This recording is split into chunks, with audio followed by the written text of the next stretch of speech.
നമസ്കാരം പ്രിയപ്പെട്ട പ്രേക്ഷകരെ. പശ്ചിമേഷ്യൻ യുദ്ധം കത്തിപ്പടർന്നിട്ടും ഹോർമുസ് കടലിടുക്കിലൂടെയുള്ള ഗതാഗതം പൂർണ്ണമായും സ്തംഭിച്ചിട്ടും നമ്മുടെ അയൽ രാജ്യങ്ങളിൽ പലയിടത്തും വലിയ തോതിൽ പെട്രോൾ ഡീസൽ ക്ഷാമമുണ്ടായിട്ടും നമ്മുടെ ഇന്ധന പമ്പുകളിൽ പെട്രോളിനോ ഡീസലിനോ ക്ഷാമം എന്ന രീതിയിൽ കാര്യങ്ങൾ സംഭവിച്ചില്ല.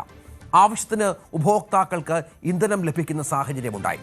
നമുക്കറിയാം 90% ഇന്ധനത്തിനായി അയൽ രാജ്യങ്ങളല്ല മറ്റ് രാജ്യങ്ങളെ ആശ്രയിക്കുന്ന ഒരു രാജ്യം കൂടിയാണ് ഇന്ത്യ. പ്രത്യേകിച്ചും ഹോർമുസിൽ ഗതാഗതം തടസ്സപ്പെട്ടാൽ നമ്മൾ ആ തരത്തിലുള്ള പ്രതിസന്ധികളിലേക്ക് പോകേണ്ടതാണ്. പക്ഷേ വളരെ കൃത്യമായി തന്നെ സാഹചര്യങ്ങൾ നമ്മൾ വിനിയോഗിച്ചു എന്നുള്ളതാണ് ലോകരാജ്യങ്ങൾ നമ്മളെ അമ്പരപ്പോടെ നോക്കിക്കാണുമ്പോൾ സംഭവിക്കുന്ന പ്രധാനപ്പെട്ട ഒരു കാര്യം. ഡിസ്കൗണ്ട് നിരക്കിൽ ക്രൂഡ് ഓയിൽ വിൽക്കാനുള്ള റഷ്യൻ തീരുമാനം ഏറ്റവും അധികം മുതലെടുത്തത് ഇന്ത്യൻ എണ്ണ കമ്പനികളാണ്. അതുകൊണ്ട് എല്ലാ അടിസ്ഥാന സൗകര്യങ്ങളും നമ്മുടെ സർക്കാർ ചെയ്തു കൊടുത്തു എന്നത് പ്രധാനമാണ്. യുക്രൈൻ്റെ കടുത്ത ഡ്രോൺ ആക്രമണത്തിനിടയിലും റഷ്യയിൽ നിന്നുള്ള ഇന്ത്യയുടെ ക്രൂഡ് ഓയിൽ ഇറക്കുമതി ഈ ജൂണോടുകൂടി റെക്കോർഡിലെത്തി എന്നാണ് കണക്കുകൾ. തൊട്ടു മുൻപുള്ള മാസത്തേക്കാൾ 34% ജൂണിലെ എണ്ണ ഇറക്കുമതി കൂടിയത് എന്നാണ് ഏറ്റവും പ്രധാനപ്പെട്ട കണക്കായി CREI പുറത്തുവിടുന്നത്. അതായത് ഏകദേശം 49,000 കോടി രൂപയുടെ റഷ്യൻ ക്രൂഡ് ഓയിൽ ഇന്ത്യ ജൂണിൽ മാത്രം വാങ്ങി. ജൂണിൽ മാത്രമല്ല, ഈ പ്രതിസന്ധി ഉണ്ടായ സമയത്തുടനീളം റഷ്യൻ എണ്ണയെ ഇന്ത്യ ആശ്രയിക്കുകയുണ്ടായി. അമേരിക്കയുടെ ഭീഷണി ഉണ്ടായിരുന്നുവെങ്കിലും അതൊക്കെ അവഗണിച്ചുകൊണ്ട് ഏറ്റവും ഒടുവിൽ അമേരിക്ക ആ ഭീഷണി പിൻവലിക്കുന്ന പശ്ചാത്തലമൊക്കെ ഒരുങ്ങിയിട്ട് ഇന്ത്യ അത്തരത്തിൽ കൂടുതലായി റഷ്യൻ എണ്ണയിലേക്ക് പോവുകയാണ്. വില വളരെ കുറവാണ്. ഇന്ത്യക്ക് സാമ്പത്തികമായി വലിയ മെച്ചമാണ്. ചൈന കഴിഞ്ഞാൽ റഷ്യയിൽ നിന്ന് ഏറ്റവും കൂടുതൽ ക്രൂഡ് ഓയിൽ വാങ്ങുന്ന രാജ്യമായും ഇന്ത്യ മാറുകയാണ്. അതായത് ഓരോ മാസവും അത് വർദ്ധിപ്പിക്കുന്ന പശ്ചാത്തലമുണ്ടാകുന്നു. അതുകൊണ്ട് തന്നെയാണ് നമുക്ക് ആവശ്യത്തിന് ക്രൂഡ് ഓയിൽ സംഭരിക്കാനുള്ള എല്ലാ തരത്തിലുള്ള മാർഗങ്ങളും ഉരുത്തിരിഞ്ഞു വന്നത്. അത് മാത്രമല്ല, ഇപ്പോൾ ഗ്യാസ് ഇറക്കുമതിയുമായി ബന്ധപ്പെട്ടും ഗ്യാസ് ശേഖരവുമായി ബന്ധപ്പെട്ടും പുതിയ സംവിധാനങ്ങൾ നമ്മൾ ഒരുക്കിക്കൊണ്ടിരിക്കുകയാണ്. റഷ്യയിൽ നിന്ന് അത്തരത്തിലുള്ള ഇന്ധനങ്ങൾ സ്ഥാപിക്കാനുള്ള 3ഓളം വലിയ തോതിലുള്ള സംഭരണശാലകൾ നമ്മൾ ഇപ്പോൾ ലക്ഷ്യത്തിലെത്തിക്കാൻ പോകുന്ന പശ്ചാത്തലമുണ്ട്. അതായത് ഏറ്റവും പ്രധാനപ്പെട്ട കാര്യം, ഇതിന് പകരമായി നമ്മൾ സംസ്കരിക്കുന്ന പെട്രോൾ റഷ്യയിലേക്ക് കയറ്റുമതി ചെയ്തുകൊണ്ടാണ് ഈ സാമ്പത്തികമായി ബന്ധപ്പെട്ട അന്തരം നമ്മൾ പരിഹരിക്കുന്നത് എന്നത് മനസ്സിലാക്കണം. എത്ര ദീർഘവീക്ഷണത്തോടു കൂടിയുള്ള നമ്മുടെ ഭരണ അധികാരികളുടെ മുന്നോട്ടുള്ള പോക്കിൽ ഇന്ത്യ അങ്ങനെ ലോകത്തിന് മുന്നിൽ തിളങ്ങി നിൽക്കുകയാണ്. ഇതാണ് ഏറ്റവും പ്രധാനപ്പെട്ട കാര്യം. ആദ്യം തലക്കെട്ടുകൾ 9 മണി വാർത്തയുടെ അതിലേക്ക് പോകാം. അതിനുശേഷം വിശദാംശങ്ങളിലേക്ക് പോകാം. സമാധാന കരാറിൽ നിന്ന് പിന്മാറി അമേരിക്ക. പശ്ചിമേഷ്യയിൽ വീണ്ടും സംഘർഷം. തെക്കൻ ഇറാനിൽ US ആക്രമണത്തിൽ 1 മരണം. ഇറാന്റെ വ്യോമ പ്രതിരോധ സംവിധാനങ്ങൾ ലക്ഷ്യമിട്ട് US. ഇറാനിലെ ഏറ്റവും വലിയ ഖേഷം ദ്വീപിലും US വ്യോമാക്രമണം. ആശങ്കയിൽ ഗൾഫ്. ഖത്തറിന് നേരെ ബാലിസ്റ്റിക് മിസൈൽ ആക്രമണം. കുവൈറ്റിന്റെ ആകാശത്തും ഇറാൻ ഡ്രോണുകൾ. നാവിക പരിപാടികൾ നിർത്തി ഖത്തർ. US സൗകര്യമൊരുക്കുന്ന എല്ലാ രാജ്യങ്ങളെയും ആക്രമിക്കുമെന്ന ഭീഷണിയുമായി ഇറാൻ.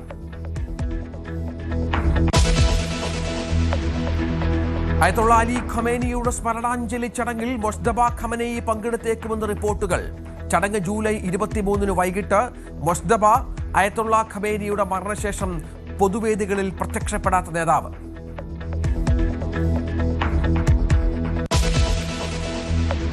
US ഞെട്ടിച്ച് ഡൊണാൾഡ് ട്രംപിന്റെ അടുത്ത അനുയായിയുടെ മരണം. സെനറ്റർ ലിൻസി ഗ്രഹാമിന്റെ മരണം വിഷം കൊടുത്തുവെന്ന ആരോപണം. പിന്നിൽ ഇറാൻ അല്ലെങ്കിൽ റഷ്യയെന്ന് സമൂഹ മാധ്യമങ്ങളിൽ പ്രചാരണം. ലിൻസി ഗ്രഹാം റഷ്യയുടെയും ഇറാന്റെയും പ്രഖ്യാപിത ശത്രു.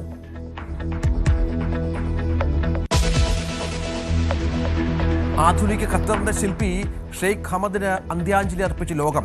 ഇന്ത്യയിൽ ഇന്ന് ഔദ്യോഗിക ദുഃഖാചരണം. ദോഹയിൽ അന്തിമോപചാരം അർപ്പിച്ച ആയിരങ്ങൾ. അറബ് ലോകത്ത് നഷ്ടമായത് നയതന്ത്ര രംഗത്തും പുരോഗതിയിലും ഖത്തറിന് പുതിയ ദിശാബോധം പകർന്ന നേതാവിന്. 2031 വിജയിക്ക് തുടർഭരണം കിട്ടില്ലെന്ന് അണ്ണാമലൈ. ജൻസി വോട്ടർമാർ മാറി ചിന്തിക്കുമെന്നും അണ്ണാമലൈ. വി ദ ലീഡേഴ്സ് എന്ന പ്രസ്ഥാനം വൈകാതെ ഒരു രാഷ്ട്രീയ പാർട്ടിയായി മാറുമെന്നും വിശദീകരണം.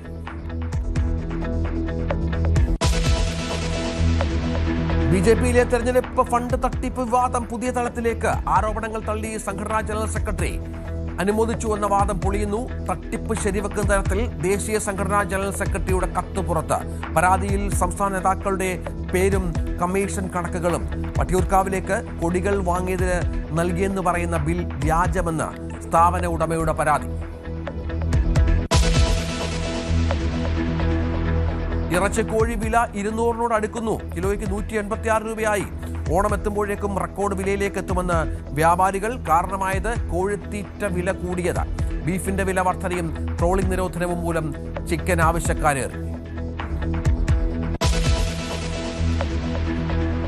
നമുക്ക് ഏറ്റവും പ്രധാനപ്പെട്ട വാർത്ത പശ്ചിമേഷ്യയുമായി ബന്ധപ്പെട്ട് തന്നെയാണ്. പശ്ചിമേഷ്യയിൽ വീണ്ടും യുദ്ധപ്രതീതിയാണ്. ഇറാനും അമേരിക്കയും തമ്മിലുള്ള സായുധ സംഘർഷം അതിരൂക്ഷമായി തുടരുകയാണ്. ഗൾഫ് മേഖലയിലുള്ള ഇറാന്റെ തെക്കൻ പ്രവിശ്യയായ ഹോർമാസ്ഗാനിലുണ്ടായ ആക്രമണത്തിൽ ഒരു ടെലികോം ജീവനക്കാരൻ കൊല്ലപ്പെട്ടതായി ഇറാന്റെ ഔദ്യോഗിക മാധ്യമങ്ങൾ റിപ്പോർട്ട് ചെയ്തിട്ടുണ്ട്. മേഖലയിൽ US ഇറാൻ ശത്രുതയും വ്യോമാക്രമണങ്ങളും വീണ്ടും ആരംഭിച്ച പശ്ചാത്തലത്തിലാണ് വലിയ തോതിലുള്ള സംഘർഷം പൊട്ടിപ്പുറപ്പെട്ടിരിക്കുന്നത്. ഇറാന്റെ മിസൈൽ വ്യോമ പ്രതിരോധ സംവിധാനങ്ങൾ ലക്ഷ്യമിട്ടുള്ള US ആക്രമണം തുടരുകയാണ്.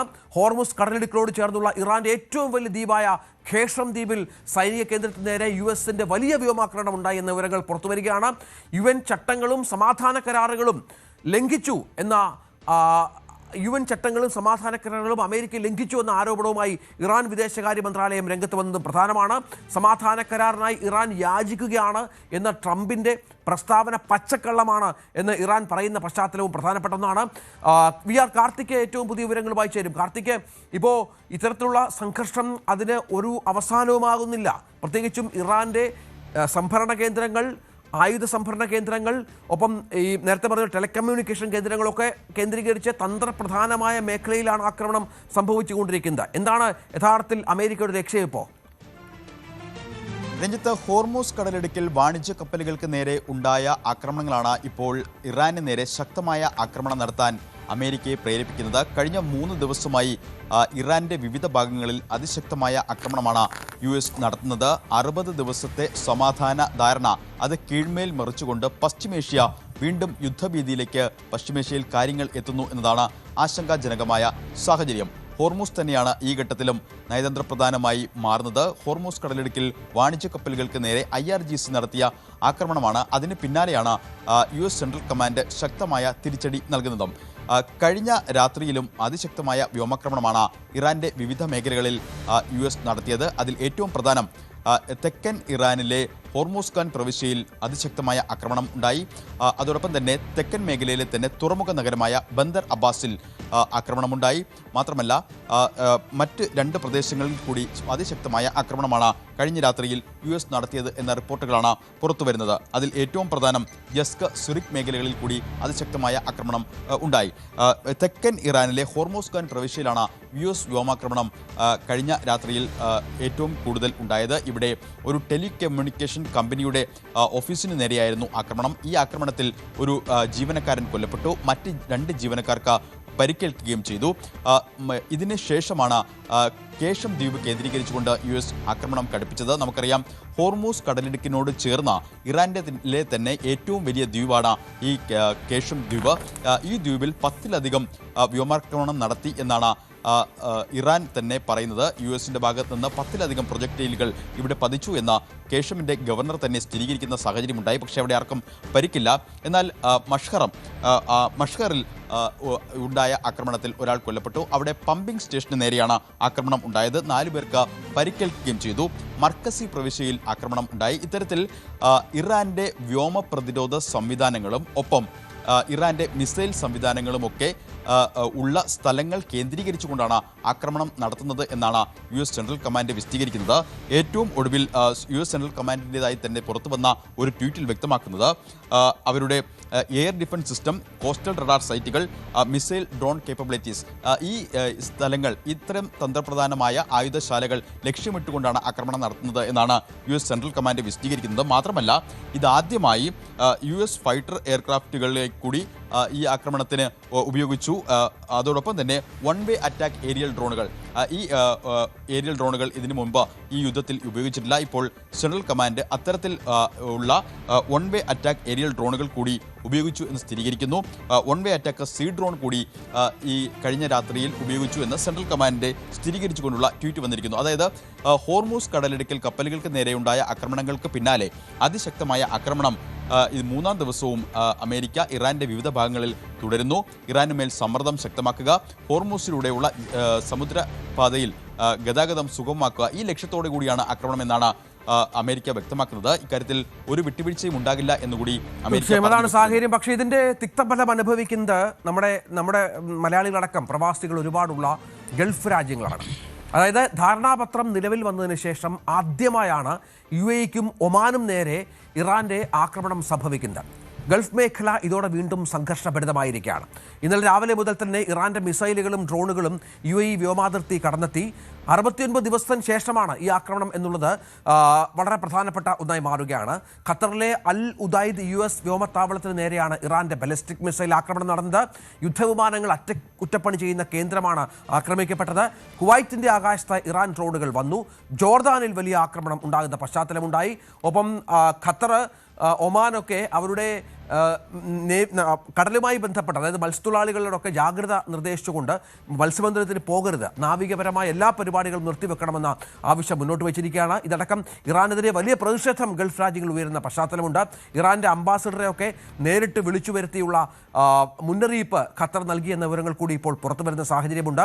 ഏതായാലും ഹോർമുസ് പാതയുമായി ബന്ധപ്പെട്ട തർക്കം ഏറ്റവും കൂടുതൽ ബാധിക്കുന്നത് ഗൾഫ് രാജ്യങ്ങളെ ആണ് എന്നുള്ളതും വീണ്ടും യുദ്ധത്തിൽ ഒരാശങ്ക സൃഷ്ടിക്കുകയാണ്. ഇപ്പോൾ ഗൾഫ് രാജ്യങ്ങളുടനീളം ആശങ്കയിലാണല്ലോ കാർത്തിക്. മിസൈലിന്റെ പാളികളും ഡ്രോണിന്റെ പാർട്സുമൊക്കെ വീണിട്ട് പലർക്കും പരിക്ക് പറ്റുന്നു. കൊച്ചു കുഞ്ഞുങ്ങൾക്ക് പോലും പരിക്ക് പറ്റുന്ന പശ്ചാത്തലമുണ്ട്. ഈ ഗൾഫ് രാജ്യങ്ങളൊക്കെ ആയതുകൊണ്ട് പല വിവരങ്ങളും നമ്മൾ പുറത്തറിയുന്നില്ല എന്നുള്ളതേ ഉള്ളൂ. പക്ഷേ സ്ഥിതിഗതികൾ ആശങ്കാജനകമാണ്. US എത്രത്തോളം ആക്രമണങ്ങൾ കടുപ്പിക്കുന്നു അതേ നാണയത്തിൽ തന്നെ മറുപടി നൽകുകയാണ് ഇറാനും. ഇറാനാകട്ടെ ഗൾഫ് മേഖലയിലെ US ആസ്തികൾ കേന്ദ്രീകരിച്ചുകൊണ്ടുള്ള പ്രത്യാക്രമണമാണ് നടത്തുന്നത്. കഴിഞ്ഞ ദിവസങ്ങളിലും ഉണ്ടായ ആക്രമണങ്ങൾ Qatar, UAE, Jordan, Bahrain, Kuwait കേന്ദ്രീകരിച്ചായിരുന്നു. ഇവിടങ്ങളിൽ വ്യോമപ്രതിരോധ സംവിധാനം ഉപയോഗിച്ച് ഭൂരിഭാഗം ആക്രമണങ്ങളും തടയുന്നുണ്ട്. എങ്കിൽ കൂടിയും ആശങ്കാജനകമായ സാഹചര്യമാണ് അവിടെയും ഉള്ളത്. ഏറ്റവും ഒടുവിൽ പുറത്തുവരുന്ന റിപ്പോർട്ടുകൾ, അതായത് കഴിഞ്ഞ 1 മണിക്കൂർ മുൻപ് പുറത്തുവരുന്ന റിപ്പോർട്ടുകൾ അനുസരിച്ച് ബഹ്റിനിലെ US ബേസ്, അതായത് ഷെയ്ഖ് ഇസയിലെ US ബേസ് ആക്രമിച്ചു എന്ന് IRGC സ്ഥിരീകരിച്ചുകൊണ്ട് അവർ തന്നെ ഔദ്യോഗികമായി പറയുന്നു. ബഹ്റിനിലെ ഇന്റീരിയർ മിനിസ്ട്രി ആകട്ടെ മുന്നറിയിപ്പ് നൽകുന്നുമുണ്ട്. അവിടെ ആശങ്ക വേണ്ട, പക്ഷേ സുരക്ഷിത സ്ഥാനങ്ങളിൽ തുടരുക എന്ന മുന്നറിയിപ്പ് നൽകിക്കൊണ്ടുള്ള സൈറനുകൾ മുഴങ്ങുന്നു. അത്തരത്തിലാണ് ബഹ്റിനിലെ സാഹചര്യം. കുവൈറ്റിലും എയർബേസിൽ ആക്രമണം നടത്തിയെന്ന് കഴിഞ്ഞ മണിക്കൂറുകളിൽ IRGC തന്നെ അവകാശപ്പെടുന്നു. അവിടുത്തെ ആ എയർബേസിലെ ഇന്ധന ടാങ്കുകൾ തകർത്തു എന്നാണ് അവകാശവാദം. അലി അൽ സലീം എയർബേസിലെ ആണ് ആക്രമണം നടത്തിയത് എന്നുകൂടി IRGC പറഞ്ഞു വയ്ക്കുന്നു. അഹമ്മദ് അൽ ജാബേർ എയർബേസ്, അവിടെയുള്ള റഡാർ സംവിധാനങ്ങളും ഈ ആക്രമണത്തിൽ തകർത്തു എന്ന് ഇറാൻ അവകാശപ്പെടുന്നു. അതായത് IRGC അതിശക്തമായ പ്രത്യാക്രമണം തുടരുന്നു എന്ന് അവർ തന്നെ വ്യക്തമാക്കുന്നു. വ്യോമപ്രതിരോധ സംവിധാനങ്ങളും മിസൈൽ ഡ്രോണുകളും ഒക്കെ UAE തകർത്തു എന്ന് പറയുന്നുണ്ട്. അതായത് വ്യോമപ്രതിരോധ സംവിധാനങ്ങൾ ഉപയോഗിച്ച് ഈ ഇറാന്റെ ആക്രമണങ്ങളൊക്കെ തടയുന്നുണ്ട്. പക്ഷേ അപ്പോഴും ആശങ്കാജനകമായി തന്നെയാണ് കാര്യങ്ങൾ പോകുന്നത്. കാരണം കുവൈറ്റിൻ്റെ അടക്കം പ്രതികരണങ്ങൾ വരുന്നത് ക്രിമിനൽ അറ്റാക്ക് എന്നതാണ്. അതായത് ഒരു ക്രിമിനൽ നടപടിയാണ് ഇറാന്റെ ഭാഗത്തു നിന്ന് ഉണ്ടാകുന്നത്. ഇതിന് ശക്തമായ മറുപടി നൽകേണ്ടി വരൂ എന്നും കൂടി കുവൈറ്റ് പറഞ്ഞു വെക്കുന്നു. മാത്രമല്ല, കഴിഞ്ഞ ദിവസം ഒമാനിൽ ഇറാന്റെ സ്ഥാനപതിയെ നേരിട്ട് വിളിച്ച് രേഖാമൂലമാണ് അവർ പ്രതിഷേധം അറിയിച്ചത്.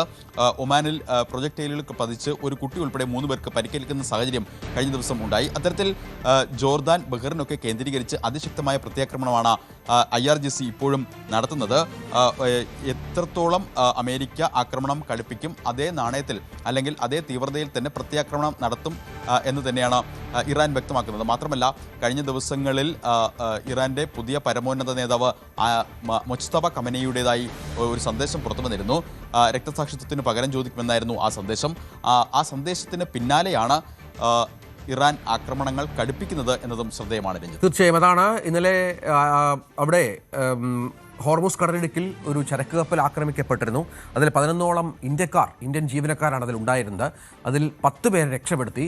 ഒരാളുമായി ബന്ധപ്പെട്ട് ഇപ്പോഴും വിവരങ്ങൾ ലഭ്യമാകാനുണ്ട് എന്നുള്ളത് ഏറ്റവും പ്രധാനപ്പെട്ട ഒന്നാണ്. ഇന്ത്യ കടുത്ത പ്രതിഷേധം ഇതുമായി ബന്ധപ്പെട്ട് രേഖപ്പെടുത്തിയ ഒരു പശ്ചാത്തലം കൂടിയുണ്ട്. അതിനുശേഷമാണ് അമേരിക്കയുടെ ആക്രമണം ഇറാനിലേക്ക് സംഭവിക്കുകയും ഇറാൻ ഇപ്പോൾ ഗൾഫ് മേഖലകളെ വല്ലാതെ ആക്രമിക്കുകയും ചെയ്യുന്ന സാഹചര്യം ഒരുങ്ങുന്നത്. അതേസമയം ഈ സംഘർഷം വീണ്ടും കടുത്തോടെ ക്രൂഡ് ഓയിൽ വില കുതിച്ചുയരുകയാണ് എന്നുള്ള പ്രധാനപ്പെട്ട വിവരം കൂടിയുണ്ട്. ബാരലിന് $79 ഇപ്പോൾ ബ്രന്റ് ക്രൂഡിൻ്റെ വില. അത് $80 എത്തുന്ന പശ്ചാത്തലമുണ്ടാവുകയാണ്. സമാധാന കരാർ നിലവിൽ വന്ന സമയത്ത്, അതായത് സമാധാന കരാറൊക്കെ അമേരിക്കയും ഇറാനും തമ്മിൽ വെടിനിർത്തൽ പ്രഖ്യാപിച്ചപ്പോൾ $65 വരെ എത്തിയ ക്രൂഡ് ഓയിലാണ് ഇപ്പോൾ $15 കൂടി 79-80 എത്തുന്നത്. കഴിഞ്ഞ 24 മണിക്കൂറിൽ മാത്രം എണ്ണവിലയിൽ 4% വർധനമാണ് ഉണ്ടായിരിക്കുന്നത്. ഇതോടെ ആഗോള സമ്പദ് വ്യവസ്ഥ വീണ്ടും പണപ്പെരുപ്പവുമായി ബന്ധപ്പെട്ട പേടിയുടെ നിഴലിലും മറ്റുമാണ്. US ക്രൂഡ് ഓയിലിൻ്റെ വില ബാരലിന് 4.5% കുതിച്ചു. ബ്രന്റ് വില 4.42% കുതിച്ചു. UAEയുടെ മർബൻ ക്രൂഡ് വില 5% വർദ്ധിച്ചു. ഹോർമുസ് നിശ്ചലമായതോടെ വരും ദിവസങ്ങളിൽ വില കൂടുതൽ ഉയർന്നേക്കുമെന്നാണ് ലോകരാജ്യങ്ങൾ ആശങ്കപ്പെടുന്നത്. കാരണം സമാധാനത്തിന് യാതൊരു തരത്തിലുള്ള ലക്ഷണവും കാണുന്നില്ല.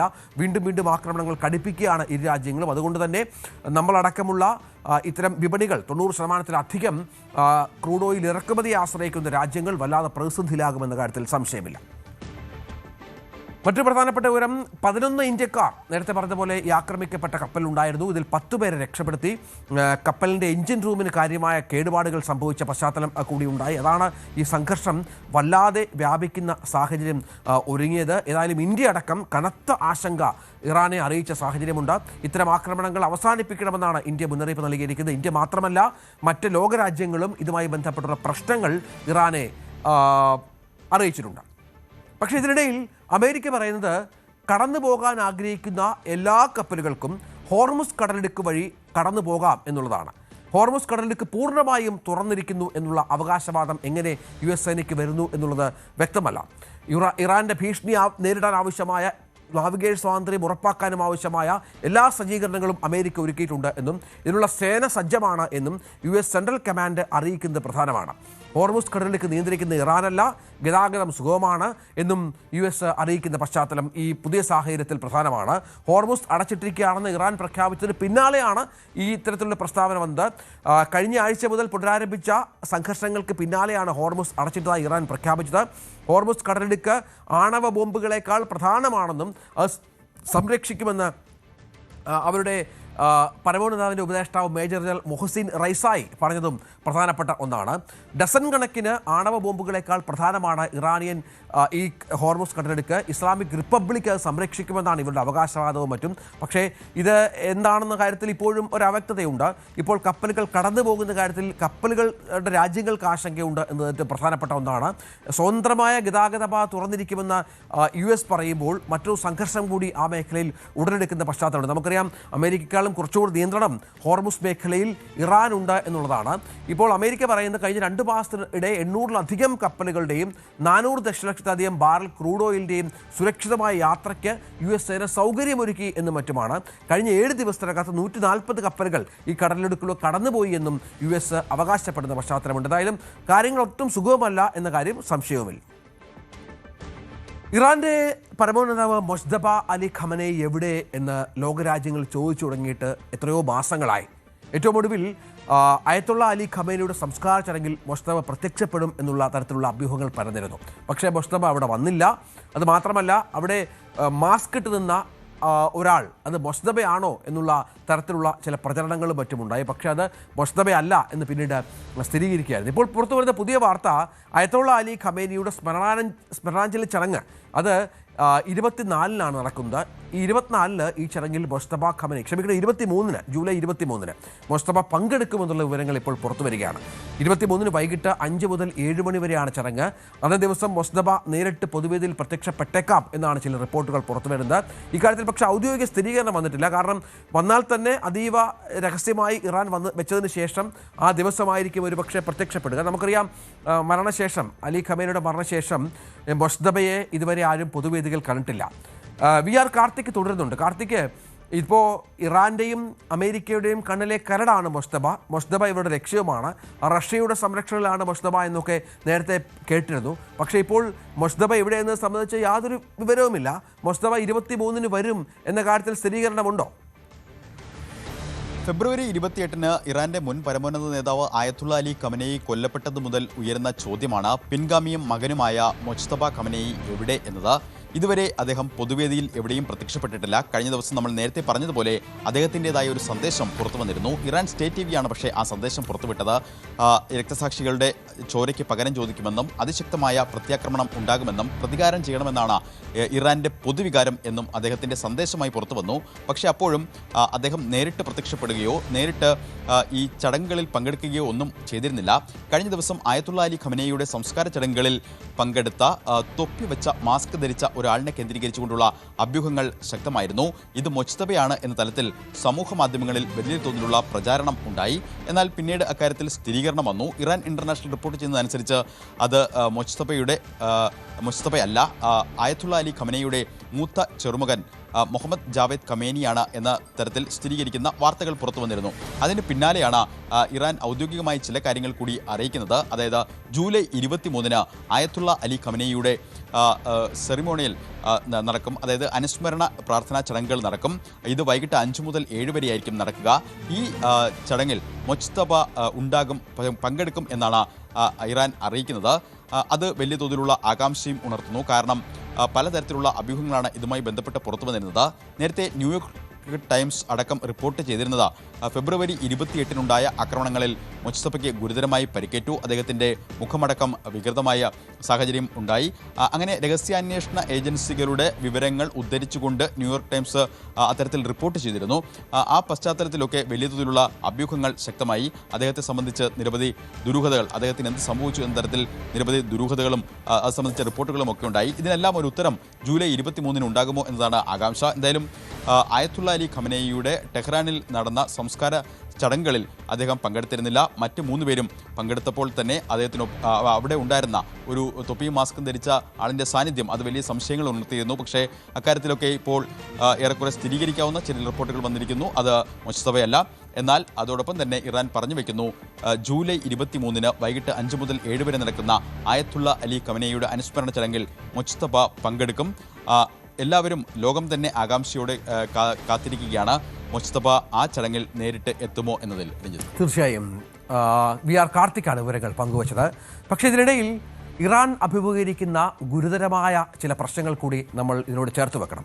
വർഷങ്ങളായി തുടരുന്ന ഗുരുതരമായ സാമ്പത്തിക പ്രതിസന്ധി ഇറാനിലെ സാധാരണ ജനങ്ങളുടെ ജീവിതം ദുസ്സഹമാക്കിയെന്നാണ് ഏറ്റവും പുതിയ വിവരം പുറത്തു വരുന്നത്. അവർക്ക് കിട്ടുന്ന വരുമാനത്തിൻ്റെ വലിയ ഒരു പങ്ക്, ഭൂരിഭാഗവും ഭക്ഷണ ആവശ്യങ്ങൾക്ക് വേണ്ടി ചിലവഴിക്കാനുള്ളത് മാത്രമാണ് എന്നുള്ളതാണ് ആ രാജ്യത്തിൻ്റെ ഇപ്പോഴത്തെ ഒരു പ്രശ്നം. കാരണം അത്രത്തോളം പണപ്പെരുപ്പം രൂക്ഷമാണ്. വിലക്കയറ്റം പിടിവിട്ടു പോകുന്ന നിലയിലേക്ക് കാര്യങ്ങൾ എത്തുന്നൊരു പശ്ചാത്തലം കൂടിയുണ്ട്. ഇറാനിൽ ശമ്പളം വാങ്ങുന്ന ഒരാൾക്ക് 3 പേരുടെ കുടുംബത്തിൻ്റെ ഭക്ഷണ ചിലവുകൾക്കായി ഏതാണ്ട് 78 ലക്ഷം ഇറാനിയൻ റിയാൽ ചിലവാക്കേണ്ടി വരുന്നു എന്നാണ് ഒരു കണക്ക് പുറത്തു വരുന്നത്. അതായത് നമുക്കറിയാം ഈ ഇറാനിയൻ റിയാലും നമ്മുടെ രൂപയുമൊക്കെ അജഗജാന്തരം വ്യത്യാസമുള്ള പശ്ചാത്തലം കൂടിയുണ്ട്. ഇങ്ങനെ ഭക്ഷണത്തിനായി ചിലവിടേണ്ടി വരുമ്പോൾ മറ്റ് ചിലവുകൾക്ക് പണമില്ലാത്ത ഒരു പശ്ചാത്തലം ഓരോ കുടുംബത്തിനും സംഭവിക്കുന്നു എന്നുള്ളതാണ്. 2026-ൽ ഇറാനിലെ സമ്പദ് വ്യവസ്ഥ 6.1% ഇടിയുമെന്നാണ് രാജ്യാന്തര നാണ്യനിധിയുടെ IMFൻ്റെ കണക്കുകൂട്ടൽ. 2025-ൽ ഇറാന്റെ സാമ്പത്തിക രംഗം 1.6% ചുരുങ്ങിയിരുന്നു. ഇതിനൊപ്പം വിലക്കയറ്റം വർദ്ധിച്ചതും സ്ഥിതിഗതികൾ അതീവ രൂക്ഷമാക്കുന്ന പശ്ചാത്തലമുണ്ടായിരുന്നു. നേരത്തെ 50%, കഴിഞ്ഞ വർഷങ്ങളിലൊക്കെ 50% വിലക്കയറ്റമെങ്കിൽ ഇക്കൊല്ലം അത് 70%-ലേക്ക് അടുക്കും എന്നുള്ളതാണ് വിവരങ്ങൾ പുറത്തു വരുന്നത്. പല ഭക്ഷണ സാധനങ്ങളുടെയും വിലക്കയറ്റം കുടുംബങ്ങൾക്ക് താങ്ങാനാവാത്ത അവസ്ഥയിലേക്ക് എത്തിച്ച പശ്ചാത്തലം കൂടിയുണ്ട്. അങ്ങനെ വല്ലാത്ത പ്രതിസന്ധി മാംസം, പാൽ തുടങ്ങിയവയ്ക്കൊക്കെ 180%-ഓളമാണ് ഈ രാജ്യത്ത് വില വർദ്ധിച്ചിരിക്കുന്നത്. ഇതൊന്നും പുറത്തു വരാതെ ഔദ്യോഗികമായി ഇവരൊന്നും സ്ഥിരീകരിക്കാത്ത കാര്യമാണെങ്കിൽ പോലും ആ രാജ്യത്തുണ്ടാകുന്ന പ്രതിസന്ധിയെ സംബന്ധിച്ച് പല റിപ്പോർട്ടുകളും IMFൻ്റെ അടക്കം കണക്കുകൾ ഇപ്പോൾ പുറത്തു വരുന്ന പശ്ചാത്തലം. പ്രത്യേകിച്ചും ഇറാനിൽ നിന്നുള്ള എണ്ണ കയറ്റുമതി ഒരുപാട് ഉപരോധങ്ങളിൽ കുടുങ്ങിക്കിടക്കുന്ന സാഹചര്യമുണ്ട്. എണ്ണ സമ്പത്ത് ആവശ്യത്തിലുണ്ട് എങ്കിൽ പോലും റഷ്യ അടക്കമുള്ള ചില രാജ്യങ്ങൾ മാത്രമാണ്, റഷ്യയും ചൈനയും അടക്കമുള്ള ചില രാജ്യങ്ങൾ മാത്രമാണ് അവരുടെ എണ്ണ വാങ്ങുന്നത് എന്നുള്ളത് ഏറ്റവും പ്രധാനപ്പെട്ട ഒന്നാണ്. ഇത് ആ രാജ്യത്തിൻ്റെ സാമ്പത്തിക സ്ഥിതി വല്ലാത്ത തോതിൽ ബാധിച്ചിരിക്കുന്നു. അത് മാത്രമല്ല, യുദ്ധം എന്നുള്ളത് മിക്ക മേഖലകളെയും തകർത്ത ഒരു പശ്ചാത്തലം കൂടി ഉണ്ടാകുന്നുണ്ട്. അതുകൊണ്ട് തന്നെ ഇറാൻ്റെ ട്രഷറി സംവിധാനങ്ങളടക്കം വല്ലാതെ പ്രതിസന്ധിയിലാണ്. അത് മാത്രമല്ല, ദീർഘവീക്ഷണമില്ലാത്ത ഭരണാധികാരികളുടെ പല നിലപാടുകളും ആ രാജ്യത്തെ അനുനിമിഷം തകർത്തുകൊണ്ടിരിക്കുകയാണ് എന്നുള്ളതാണ് വിവരം. കഴിഞ്ഞ ദിവസമാണ് ലിൻസി ഗ്രഹാം എന്ന അമേരിക്കൻ സെനറ്റർ കൊല്ലപ്പെടുന്നത്. ഇതുമായി ബന്ധപ്പെട്ട് വളരെ പ്രധാനപ്പെട്ട ഒരു വിവരം പുറത്തു വരുന്നത്, ലിൻസി ഗ്രഹാമിനെ കൊലപ്പെടുത്തിയതാണ് എന്നുള്ള ചില അഭ്യൂഹങ്ങളും മറ്റുമാണ്. ചില മാധ്യമങ്ങളാണ് ഇത് സംബന്ധിച്ച റിപ്പോർട്ടുകൾ പുറത്തുവിട്ടിരിക്കുന്നത്. മുതിർന്ന US സെനറ്റ് അംഗമാണ്, ഒപ്പം US പ്രസിഡന്റ് ട്രംപിൻ്റെ ഏറ്റവും വിശ്വസ്തനായ ഒരാൾ കൂടിയാണ് ലിൻസി. നേരത്തെ നമുക്കറിയാം ട്രംപിൻ്റെ അതിനിശ്ചിത വിമർശനം നടത്തിയിരുന്ന ഒരാൾ കൂടിയായിരുന്നു, പക്ഷേ വളരെ പെട്ടെന്ന് ട്രംപിൻ്റെ പ്രിയപ്പെട്ട ഒരാൾ കൂടിയായിരുന്നു. 2016 US പ്രസിഡന്റ് സ്ഥാനത്തേക്ക് ഗ്രഹാം മത്സരിക്കാൻ ആഗ്രഹിച്ച ഒരു പശ്ചാത്തലം കൂടി ഉണ്ടായിരുന്നു. US പക്ഷേ ഈ മരണം ഞെട്ടിച്ചിരിക്കുകയാണ്. പെട്ടെന്നുള്ള മരണമായിരുന്നു ലിൻസി ഗ്രഹാമിൻ്റേത്. ഇറാൻ യുക്രൈൻ യുദ്ധങ്ങളിൽ ട്രംപിൻ്റെ ഉപദേശകൻ കൂടിയായിരുന്നു ഈ ലിൻസി ഗ്രഹാം എന്നതുകൂടി ഇതിനോട് ചേർത്ത് വെക്കണം. സമൂഹ മാധ്യമങ്ങളിൽ നടക്കുന്ന പ്രചരണം ചില ഗൂഢാലോചനാ സിദ്ധാന്തങ്ങൾ സംബന്ധിച്ചാണ്. ഇറാനോ റഷ്യയോ US സെനറ്റർക്ക് വിഷം കൊടുത്ത് കൊന്നിരിക്കാമെന്ന ആരോപണമാണ് പ്രധാനമായും ഉയരുന്നത്. ലിൻസി ഗ്രഹാമിൻ്റെ മരണത്തെ ഇറാൻ മാധ്യമങ്ങളും ഒപ്പം റഷ്യയിലെ മാധ്യമങ്ങളും വല്ലാതെ ആഘോഷിച്ച ഒരു പശ്ചാത്തലമാണ് ഇത്തരം സംശയങ്ങൾക്ക് ബലം പകരുന്നത്. അയത്തുള്ള അലി ഖമേനിയുടെ സംസ്കാര ചടങ്ങിനിടെ ഉയർന്ന കൊലപാതക ആഹ്വാനത്തിൽ ട്രംപിനൊപ്പം ഈ ഗ്രഹാമിൻ്റെ പേരും ഉൾപ്പെട്ടിരുന്നു. അദ്ദേഹത്തിൻ്റെ അടക്കം ചിത്രങ്ങൾ ഉയർത്തിയായിരുന്നു ജനക്കൂട്ടം വധിക്കും എന്ന ആഹ്വാനം നടത്തിയത് എന്നതുകൂടി ഇതിനോട് ചേർത്ത് വെക്കണം. ഇറാനെതിരെ സൈനിക നടപടി സ്വീകരിക്കണമെന്നും സാമ്പത്തിക ഉപരോധങ്ങൾ കടുപ്പിക്കണമെന്നും ഏറ്റവും ശക്തമായി അമേരിക്കയിൽ വാദിച്ചിരുന്ന പ്രധാനപ്പെട്ട ഒരാൾ കൂടിയായിരുന്നു ഈ ലിൻസി ഗ്രഹാം എന്നതുകൂടി ഇതിനോട് ചേർത്ത് വെക്കണം. ഇസ്രായേലിനെയും യുക്രൈനെയും ശക്തമായി പിന്തുണയ്ക്കുന്ന ഒരു വ്യക്തി കൂടിയാണ്. അതായത് നമ്മൾ മനസ്സിലാക്കണം, ഇറാൻ്റെയും റഷ്യയുടെയും കണ്ണിലെ കരടുകൂടിയായിരുന്നു ഇയാൾ എന്നുള്ളതാണ്. ഇറാനിൻ്റെ ആണവ നിലയങ്ങൾക്കും എണ്ണ ശുദ്ധീകരണശാലകൾക്കും നേരെ അമേരിക്ക ആക്രമണം നടത്തണം എന്ന് പലപ്പോഴും ആവശ്യപ്പെട്ടിരുന്ന ഒരാൾ കൂടിയാണ് ലിൻസി ഗ്രഹാം എന്ന്. അതുമാത്രമല്ല, ഇന്ത്യയുടെ കണ്ണിലും ഇയാളൊരു കരടാണ്. കാരണം ഇന്ത്യക്ക് 500% താരിഫ് പിഴച്ചുങ്കം ഏർപ്പെടുത്തണമെന്ന ബില്ല് കൊണ്ടുവന്ന പ്രധാനപ്പെട്ട ഒരു നേതാവ് കൂടിയാണ് ലിൻസി എന്നാണ് ഏറ്റവും നിർണായകമായ കാര്യം. ഏതായാലും ഇത്തരം നയങ്ങളിൽ ട്രംപിൻ്റെ പ്രധാന ഉപദേശകൻ കൂടിയാണ് ഇത്തരത്തിൽ മരിക്കുന്നത്. അത് അമേരിക്കയിൽ പലതരത്തിലുള്ള അഭ്യൂഹങ്ങൾക്ക് ഇടയാക്കിയ പശ്ചാത്തലം പ്രധാനമാണ്. മറ്റൊന്ന്, ബെഞ്ചമിൻ നെതന്യാഹു ഫേസ് ചെയ്യാൻ പോകുന്ന വളരെ പരമപ്രധാനമായ ഒരു പ്രശ്നമുണ്ട്. തെരഞ്ഞെടുപ്പ് ഉടനുണ്ടാകും. അടുത്ത മാസം 24 ശേഷം ഇസ്രായേൽ തെരഞ്ഞെടുപ്പ് ഉണ്ടാകും എന്നുള്ള വിവരങ്ങൾ പുറത്തു വന്നതിന് പിന്നാലെ ചില സർവേ ഫലങ്ങൾ കൂടി പുറത്തു വരികയാണ്. അതായത് പലതരത്തിലുള്ള സംഘർഷങ്ങളിൽ ഇസ്രായേൽ ഏർപ്പെട്ട പശ്ചാത്തലമുണ്ട്. അത് ഇറാനുമായി, ഒപ്പം പലസ്തീനുമായി, മറ്റൊന്ന് ലെബനുമായി, അങ്ങനെ വിവിധ സംഘർഷങ്ങൾക്കിടയിലാണ് ഈ പൊതു തെരഞ്ഞെടുപ്പിലേക്ക് ഇസ്രായേൽ പോകുന്നത്. ഒക്ടോബർ 27 ഒരുപക്ഷെ അത് നടന്നേക്കാം എന്നുള്ള സൂചനകൾ പുറത്തു വരുന്നുണ്ട്. ഇതിനിടയിൽ നമുക്കറിയാം 10-60 വർഷങ്ങൾക്ക് ശേഷം കാലാവധി തികയ്ക്കുന്ന ഒരു സർക്കാരാണ് ബെഞ്ചമിൻ നെതന്യാഹു സർക്കാർ. പക്ഷേ ഈ സമയത്തുടനീളം യുദ്ധങ്ങളായിരുന്നു. അതുകൊണ്ട് തന്നെ ഒരു അധികാര മാറ്റം എന്നുള്ളത് അവിടെ ജനം ചിന്തിക്കുന്ന ഒരു പശ്ചാത്തലം ഉണ്ടായിരുന്നില്ല. കാരണം യുദ്ധത്തിൻ്റെ ഭീതിയും അതിൻ്റെ കെടുതിയുമൊക്കെ അനുഭവിച്ചു വരുന്ന ഒരു രാജ്യം കൂടിയാണ് ഇസ്രായേൽ. അതുകൊണ്ട് തന്നെ നെതന്യാഹുവിന് തൻ്റെ കാലാവധി പൂർത്തിയാക്കാൻ സാധിച്ചു എന്നുള്ളതാണ് ഏറ്റവും നിർണായകമായ ഒന്ന്. നേരത്തെ പറഞ്ഞതുപോലെ ഈ സെപ്റ്റംബർ 7 തെരഞ്ഞെടുപ്പിൽ മത്സരിക്കുന്ന സ്ഥാനാർത്ഥികളുടെ പട്ടിക സമർപ്പിക്കേണ്ടതുണ്ട് എന്നതാണ് പ്രധാനം. പ്രഖ്യാപനത്തിന് പിന്നാലെ പുറത്തുവന്ന അഭിപ്രായ സർവേകൾ പ്രകാരം കടുത്ത പോരാട്ടമാണ് ഇസ്രായേലിൽ നടക്കാൻ പോകുന്നത്. ചാനൽ 12 ന്യൂസ് നടത്തിയ സർവേ പ്രകാരം നെതന്യാഹുവിൻ്റെ ലിക്വിഡ് പാർട്ടിക്കും ഗാഡി ഐസൻകോട്ടിന് നേതൃത്വത്തിലുള്ള യാഷർ പാർട്ടിക്കും 23 സീറ്റുകൾ വീതം നേടി ഒപ്പത്തിനൊപ്പമാണ് ഇപ്പോൾ പ്രവചനം വന്നിരിക്കുന്നത്. 120 അംഗ പാർലമെൻറ്റാണ്. അവിടെ സർക്കാർ രൂപീകരിക്കാൻ 63 സീറ്റുകൾ വേണം. എന്നാൽ പ്രതിപക്ഷ ബ്ലോക്കിന് ഭൂരിപക്ഷം ലഭിക്കാൻ സാധ്യത കുറവാണ്. ഒരു തൂക്കു മന്ത്രിസഭയിലേക്ക് രാജ്യം നീങ്ങിയേക്കാം എന്നാണ് ഇപ്പോൾ സർവേ ഫലങ്ങൾ പുറത്തു വരുന്നത്. അങ്ങനെ വന്നാൽ നെതന്യാഹുവിൻ്റെ എതിരാളികളായ ഇപ്പോൾ ഒപ്പം നിൽക്കുന്ന പലരും ഒരുമിച്ച് ചേർന്ന് നെതന്യാഹുവിനെ അധികാരത്തിൽ പുറത്താക്കിക്കൊണ്ട് ഒരു സർക്കാർ രൂപീകരിക്കാനുള്ള സാധ്യതകൾ കൂടുതലാണ് എന്നാണ് തെരഞ്ഞെടുപ്പ് വിശകലന വിദഗ്ധർ പറയുന്നത്.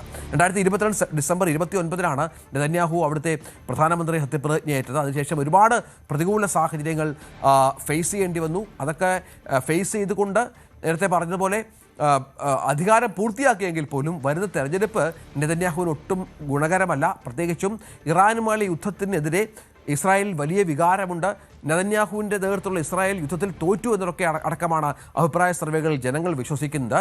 അതുകൊണ്ട് തന്നെ പ്രധാനപ്പെട്ട ഒരു തെരഞ്ഞെടുപ്പിനെ ഫേസ് ചെയ്യാൻ പോവുകയാണ് നെതന്യാഹു എന്നതാണ് പ്രധാനം.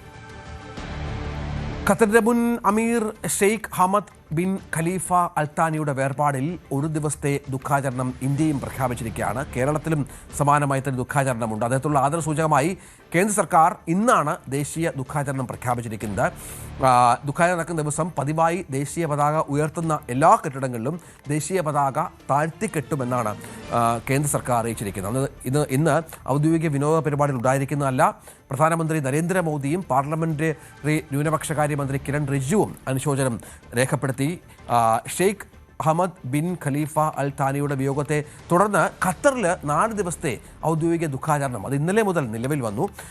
ഈ ദിവസങ്ങളിൽ രാജ്യത്തുടനീളം ദേശീയ പതാക പകുതി താഴ്ത്തിക്കെട്ടും. അത് മാത്രമല്ല, ഖത്തറിനെ സമ്പൂർണ്ണമായി നവീകരിച്ച നേതാവായിരുന്നു അമീർ ഷെയ്ഖ് ഹമദ് എന്നത് ആ രാജ്യം ഓർക്കുന്നുണ്ട്. ലോകരാജ്യങ്ങളുമായി അടുത്ത ബന്ധം അദ്ദേഹം പുലർത്തി. രാജ്യാന്തര തലത്തിൽ വിവിധ സമയങ്ങളിൽ മധ്യസ്ഥം വഹിക്കുന്ന നിലയിലേക്ക് ഖത്തർ വളർന്നത് അദ്ദേഹത്തിൻ്റെ ഭരണകാലത്താണ്. നഗരങ്ങളെ ലോക നിലവാരത്തിലേക്ക് ഉയർത്തുന്നതിലും സാമ്പത്തിക പരിഷ്കരണത്തിലും ദിശാബോധത്തോടെ പ്രവർത്തനത്തിലൂടെ നവ ഖത്തറിൻ്റെ ശില്പി എന്നാണ് ഷെയ്ഖ് ഹമദിനെ ലോകം വിളിക്കുന്നത്. ഹമദിൻ്റെ നിര്യാണത്തെ തുടർന്ന് രാജ്യത്തെ മന്ത്രാലയങ്ങൾ, സർക്കാർ ഏജൻസികൾ, പൊതുസ്ഥാപനങ്ങൾ എന്നിവയ്ക്ക് ഇന്ന് മുതൽ 19-ാം തീയതി വരെ അവധിയും പ്രഖ്യാപിച്ചിട്ടുണ്ട്.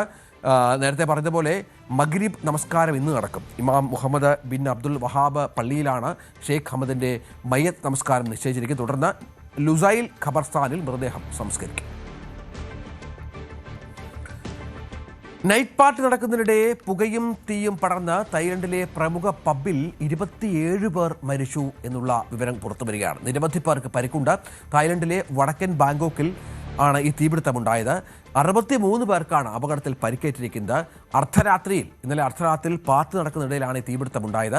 നിരവധി പേരുടെ മൃതദേഹങ്ങൾ ശുചിമുറികളിൽ നിന്ന് കണ്ടെത്തി എന്ന ഏറ്റവും ദയനീയമായ വാർത്ത കൂടിയുണ്ട്. തായ്ലൻഡ് പ്രധാനമന്ത്രി അനൂട്ടിൻ ചർണാവിരാഗുൽ അപകട സ്ഥലത്തെത്തി അവിടെ രക്ഷാപ്രവർത്തനത്തിനും മറ്റും മേൽനോട്ടം വഹിച്ചു. ഷോർട്ട് സർക്യൂട്ടാണ് അപകട കാരണമെന്നാണ് ഇപ്പോൾ പ്രാഥമികമായി വിവരങ്ങൾ ലഭിച്ചിരിക്കുന്നത്. 2022-ലും ബാങ്കോക്കിലെ പബ്ബിൽ തീപിടുത്തമുണ്ടായിരുന്നു. അന്ന് 14 പേർ കൊല്ലപ്പെടുന്ന പശ്ചാത്തലമുണ്ടായി.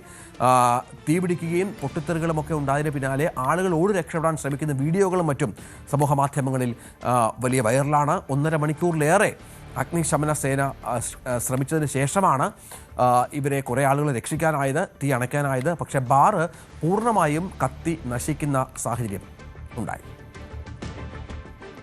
നേപ്പാളിൽ വലിയ പ്രക്ഷോഭം ഉണ്ടാകുന്ന സാഹചര്യം പ്രധാനപ്പെട്ട ഒന്നാണ്. നമുക്കറിയാം, ബാലൻ ഷാ, റാപ്പർ പ്രധാനമന്ത്രി എന്ന് വിശേഷിപ്പിക്കപ്പെടുന്ന ബാലൻ ഷായെ അധികാരത്തിലേറ്റിയത് ജെൻസി തലമുറയാണ്. കാരണം അവിടെ ഭരിച്ചിരുന്ന പരമ്പരാഗത ഭരണാധികാരികളെ പൂർണ്ണമായും കസേരയിൽ നിന്ന് മാറ്റിയാണ് ബാലൻ ഷാ അവിടുത്തെ പ്രധാനമന്ത്രിയാകുന്നത്. ഇപ്പോൾ പ്രതിവാസ പദ്ധതികളില്ലാതെ ചേരിവാസികളെ ഒഴിപ്പിച്ചതിനെതിരെ കാഠ്മണ്ഡുവിൽ വലിയ പ്രതിഷേധമുണ്ടാവുകയാണ്. ഈ പ്രതിഷേധത്തിന് നേതൃത്വം നൽകുന്നത് ഈ ജെൻസി തലമുറയാണ് എന്നുള്ളതാണ് നിർണായകമായ കാര്യം. ആത്മഹത്യാശ്രമം, ലാത്തിചാർജ് ഒക്കെ നേപ്പാളിൽ വലിയ തോതിൽ നടക്കുന്ന പശ്ചാത്തലമുണ്ട്. മാധ്യമപ്രവർത്തകരെ അടക്കം ഇതുമായി ബന്ധപ്പെട്ട് കസ്റ്റഡിയിലെടുത്തു എന്ന വിവരങ്ങളാണ് ഇപ്പോൾ പുറത്തുവരുന്നത്. ഏതായാലും സർക്കാർ നടപടിക്കെതിരെ വൻ ജനകീയ പ്രക്ഷോഭം അവിടെ വല്ലാത്ത തോതിൽ മുന്നോട്ട് പോവുകയാണ്. യുവജനങ്ങളും സോഷ്യൽ മീഡിയയും ഒക്കെ അതിശക്തമായി ഈ പ്രക്ഷോഭത്തെ പിന്തുണയ്ക്കുന്ന പശ്ചാത്തലം കൂടി ഇതിനോട് ചേർത്ത് വെക്കണം. ഈ KP ശർമ്മ ഒലിയുടെ ഭരണത്തിൽ അന്ത്യം കുറിച്ചുകൊണ്ടാണ് നേരത്തെ പറഞ്ഞതുപോലെ ബാലൻ ഷാ അധികാരത്തിലേക്ക് വന്നത്. ഇപ്പോൾ 2600-ലധികം കുടുംബങ്ങളെ ചേരിയിൽ നിന്ന് ഒഴിപ്പിച്ചുകൊണ്ട് അവരെ മറ്റൊരു സ്ഥലത്തേക്ക് നീക്കാനുള്ള നടപടിയാണ് ഇപ്പോൾ സർക്കാരിനെതിരെ വലിയ ജനരോഷം ഉയരാൻ കാരണമായത്. പക്ഷേ ഇവരെ പുനരധിവസിപ്പിക്കാനുള്ള യാതൊരു സംവിധാനങ്ങളും ഒരുക്കാതെയാണ് ഇത്തരം ചില നടപടികളിലേക്ക് സർക്കാർ പോയത് എന്നുള്ളതാണ് ഏറ്റവും പ്രധാനപ്പെട്ട ഒന്ന്. ഇത് ആദ്യം ചെറിയ തോതിൽ പ്രക്ഷോഭം ആരംഭിച്ചു, പിന്നീട് അത് പടർന്നു. ഇപ്പോൾ 15,000-ഓളം ആളുകൾ താമസിക്കുന്ന 2600-ലധികം കുടുംബങ്ങളുടെ താൽക്കാലിക വീടുകളും കെട്ടിടങ്ങളും ബുൾഡോസർ ഉപയോഗിച്ച് സർക്കാർ സംവിധാനങ്ങൾ നശിപ്പിച്ചതോടുകൂടി പ്രക്ഷോഭം രാജ്യമെമ്പാടും പടരുന്ന ഒരു പശ്ചാത്തലമുണ്ടായി. തുടർന്ന് ഇപ്പോൾ ബാലൻ ഷായ്ക്കെതിരെ വലിയ ജനകീയ പ്രക്ഷോഭം നടക്കുന്നു. സർക്കാർ നിയന്ത്രിക്കാൻ പറ്റാത്ത വിധമാണ് യുവതലമുറയടക്കം ഇപ്പോൾ തെരുവുകളിൽ സർക്കാരിനെതിരെ മുദ്രാവാക്യ വിളികളുമായി മുന്നോട്ട് പോകുന്നു. തമിഴ്നാട് മുൻ BJP അധ്യക്ഷൻ K. അണ്ണാമലൈ രൂപീകരിച്ച വി ദ ലീഡേഴ്സ് എന്ന പ്രസ്ഥാനം വൈകാതെ ഒരു രാഷ്ട്രീയ പാർട്ടിയായി മാറുമെന്ന് പ്രഖ്യാപിക്കുകയാണ് അണ്ണാമലൈ തന്നെ. പൊള്ളാച്ചിയിൽ നടന്ന ലഹരി വിരുദ്ധ ബോധവൽക്കരണ സമ്മേളനത്തിൽ സംസാരിക്കവെയാണ് സംഘടനയുടെ ഭാവി പദ്ധതി അദ്ദേഹം വ്യക്തമാക്കിയത്. സംഘടനയുടെ പ്രവർത്തന പരിധിയിൽ മതത്തിന് സ്ഥാനമില്ലെന്നും ഭരണനിർവഹണത്തിലും പൊതു ഉത്തരവാദിത്തത്തിലുമാണ് പ്രസ്ഥാനം ശ്രദ്ധ കേന്ദ്രീകരിക്കുന്നത് എന്നും അണ്ണാമലൈ പറഞ്ഞു. അദ്ദേഹം മറ്റൊരു പ്രധാനപ്പെട്ട കാര്യം പറഞ്ഞ ഒരു ഹിന്ദുവാണ്, പക്ഷേ താൻ വീട്ടിൽ നിന്ന് പുറത്തിറങ്ങുമ്പോൾ എൻ്റെ ജാതിയും മതവും വീടിനുള്ളിൽ പൂട്ടിയിടാറാണ് പതിവെന്നും അദ്ദേഹം വ്യക്തമാക്കിയാണ്. തമിഴ്നാടിനെ മുൻനിര സംസ്ഥാനമാക്കി മാറ്റുകയാണ് ലക്ഷ്യമെന്നും തൻ്റെ പ്രസ്ഥാനത്തിൽ ഇപ്പോൾ അംഗമായിരിക്കുന്നതിൽ 17% ആളുകളും സ്ത്രീകളാണെന്നും 54% പേര് 35 വയസ്സിൽ താഴെയുള്ളവരാണെന്നും അണ്ണാമലൈ പറഞ്ഞു. ഏതാണ്ട് 20 ലക്ഷത്തോളം അടുത്ത ആളുകൾ ഇപ്പോൾ അണ്ണാമലയുടെ പ്രസ്ഥാനത്തിൽ അംഗത്വം എടുത്തിട്ടുണ്ട് എന്നാണ് അവകാശവാദം. BJP യിൽ നിന്ന് രാജിവെച്ചാണ് പുതിയ പ്രസ്ഥാനം നേരത്തെ BJP അധ്യക്ഷൻ കൂടിയായ അണ്ണാമലൈ ആസൂത്രണം ചെയ്തത്. അണ്ണാമലയുടെ മറ്റൊരു ആത്മവിശ്വാസം 2031 വിജയ് സർക്കാരിന് ഭരണ തുടർച്ച ലഭിക്കില്ല എന്നുള്ളതാണ്. അതായത് വിജയ് സർക്കാരിനെ അധികാരത്തിൽ എത്തിച്ച യുവതലമുറ തന്നെ 2031 തെരഞ്ഞെടുപ്പിൽ മാറി ചിന്തിക്കും എന്ന് അണ്ണാമലൈ ആത്മവിശ്വാസം പ്രകടിപ്പിക്കുകയാണ്. 39 കടക്കാത്ത യുവത്വം മാറ്റത്തിന് വിധിയെഴുതും എന്നാണ് അണ്ണാമലയുടെ പുതിയ നിഗമനം. അതായത് അണ്ണാമലയുടെ സംസ്ഥാനത്ത് 2021 2026 ഉണ്ടായ ഭരണമാറ്റ പ്രവണത 2031 ആവർത്തിക്കുമെന്നാണ് വി ദ ലീഡേഴ്സ് കൂട്ടായ്മയുടെ ആദ്യ യോഗത്തിൽ അണ്ണാമലൈ പറഞ്ഞത്. യുവ വോട്ടർമാർ തമിഴക വെട്രികഴകത്തെ അധികാരത്തിലെത്തിച്ചു. ഇതേ യുവ വോട്ടർമാർ തന്നെ 2031 ഭരണമാറ്റം കൊണ്ടുവരുമെന്നും വിജയ് സർക്കാരിന് തുടർച്ചയുണ്ടാകില്ല എന്നുമാണ് അണ്ണാമലയുടെ പ്രവചനം. ഇടവേള.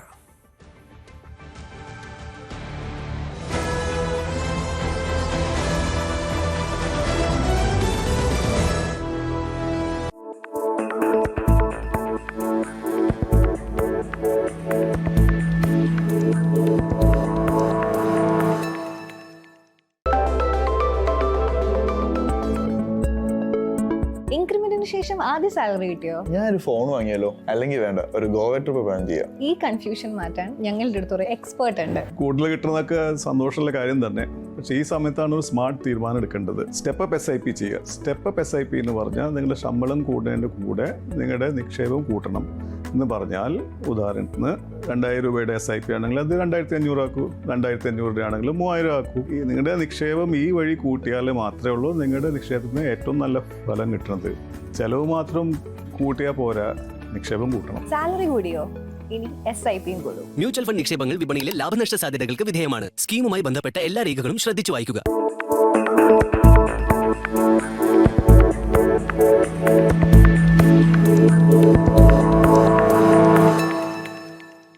ഇന്ത്യൻ സാമ്പത്തിക രംഗവും ഭരണനിർവഹണ സംവിധാനങ്ങളും ഡിജിറ്റൽ യുഗത്തിന്റെ അടുത്ത ഘട്ടത്തിലേക്ക് ചുവട് വെക്കുകയാണ്. ഓരോ ധനകാര്യ വർഷത്തിന്റെയും പകുതി അടയാളപ്പെടുത്തുന്ന ജൂലൈ മാസം സാധാരണയായി പുതിയ സാമ്പത്തിക അച്ചടക്കങ്ങളുടെയും പരിഷ്കാരങ്ങളുടെയും തുടക്കമാകാറുണ്ട്. ഈ വർഷവും അതിൽ ഒട്ടും കുറവല്ല. രാജ്യത്തെ സാധാരണക്കാരായ സാധാരണ പൗരന്മാർ മുതൽ വൻകിട നികുതിദായകർ വരെയും നിത്യേന UPI ഇടപാടുകൾ നടത്തുന്നവർ മുതൽ ഇന്ത്യൻ റെയിൽവേയിൽ യാത്ര ചെയ്യുന്നവർ വരെയും അറിഞ്ഞിരിക്കേണ്ട വിപ്ലവകരമായ നിരവധി മാറ്റങ്ങളാണ് ജൂലൈ 1 മുതൽ രാജ്യത്ത് പ്രാബല്യത്തിൽ വരുന്നത്. ഈ പരിഷ്കാരങ്ങൾ കേവലം ഒരു ചുവപ്പ് നാട മാറ്റമല്ല, മറിച്ച് രാജ്യത്തെ സാമ്പത്തിക വ്യവസ്ഥയിൽ സുതാര്യത ഉറപ്പാക്കാനും സാമ്പത്തിക തട്ടിപ്പുകൾ തടയാനും ലക്ഷ്യമിട്ടിട്ടുള്ള ദീർഘവീക്ഷണത്തോടെയുള്ള നീക്കങ്ങളാണ്. നമ്മുടെ പണമിടപാടുകളെയും ഔദ്യോഗിക രേഖകളെയും നേരിട്ട് സ്വാധീനിക്കുന്ന ഈ പുതിയ മാറ്റങ്ങളുടെ ആഴവും പരപ്പും നമുക്ക് വ്യക്തമായി മനസ്സിലാക്കാം. വരും ദിവസങ്ങളിൽ സാമ്പത്തിക നഷ്ടങ്ങളും നിയമക്കുരുക്കുകളും ഒഴിവാക്കാൻ ഇത് നമ്മളെ സഹായിക്കും. വ്യക്തികളുടെ സാമ്പത്തിക അടയാളമായി നിലകൊള്ളുന്ന പെർമനന്റ് അക്കൗണ്ട് നമ്പർ അഥവാ പാൻ കാർഡ് സ്വന്തമാക്കുന്നതിനുള്ള നടപടിക്രമങ്ങളിൽ വലിയ മാറ്റങ്ങളാണ് വന്നിരിക്കുന്നത്. ജൂലൈ 1 മുതൽ പുതിയ പാൻ കാർഡിനായി അപേക്ഷിക്കുന്ന ഏതൊരു വ്യക്തിക്കും ആധാർ കാർഡ് പൂർണ്ണമായും നിർബന്ധമാക്കിയിരിക്കുകയാണ്. മുൻകാലങ്ങളിൽ മറ്റ് ഔദ്യോഗിക രേഖകൾ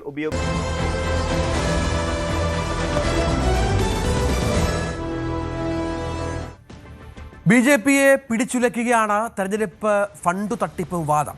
ഇപ്പോൾ വൻ തട്ടിപ്പ് നടന്നുവെന്ന ആരോപണങ്ങൾ തള്ളി എന്നും സുതാര്യമായ ഓഡിറ്റിങ്ങിന് സംഘടനാ ജനറൽ സെക്രട്ടറി അനുമോദിച്ചു എന്നുമുള്ള BJP സംസ്ഥാന അധ്യക്ഷന്റെ വാദങ്ങൾ പൊളിയുന്ന പശ്ചാത്തലമാണ്. ഞങ്ങൾ തെളിവുകൾ ന്യൂസ് 18 പുറത്തുവിടുകയാണ്. ഫണ്ട് ചെലവഴിച്ചതിൽ വൻ ക്രമക്കേട് നടന്നുവെന്ന് വ്യക്തമാക്കി BJP നേതാവ് ദേശീയ സംഘടനാ ജനറൽ സെക്രട്ടറി നൽകിയ കത്തിൻ്റെ പകർപ്പ് ഇപ്പോൾ പുറത്തുവരികയാണ്. സംസ്ഥാന ജനറൽ സെക്രട്ടറിയുടെയും സംസ്ഥാന സെക്രട്ടറിമാരുടെയും പേരും വാങ്ങിയ കമ്മീഷൻ കണക്കും എടുത്തു പറഞ്ഞാണ് ദേശീയ നേതൃത്വത്തിന് പരാതി കിട്ടിയിരിക്കുന്നത്. വിശദമായ അന്വേഷണം വേണമെന്നും എല്ലാ തെളിവുകളും നൽകാമെന്നും പരാതിയിൽ വ്യക്തമാക്കുന്നുണ്ട്. VV അരുൺ ഏറ്റവും പുതിയ വിവരങ്ങളുമായി ചേരും. അരുൺ, തെളിവുകൾ ഓരോന്നായി സംസാരിക്കുകയാണ്. BJPയിൽ നടന്ന വലിയ ഫണ്ട് തട്ടിപ്പ് വിവാദവുമായി ബന്ധപ്പെട്ട് ഈ പറഞ്ഞ പ്രധാനപ്പെട്ട നേതാക്കൾക്കൊന്നും കൈ കഴുകി അങ്ങനെ വളരെ പെട്ടെന്ന് ഒഴിഞ്ഞു മാറാൻ പറ്റാത്ത വിധമാണ് ഈ ആരോപണത്തിന്റെ വളർച്ച.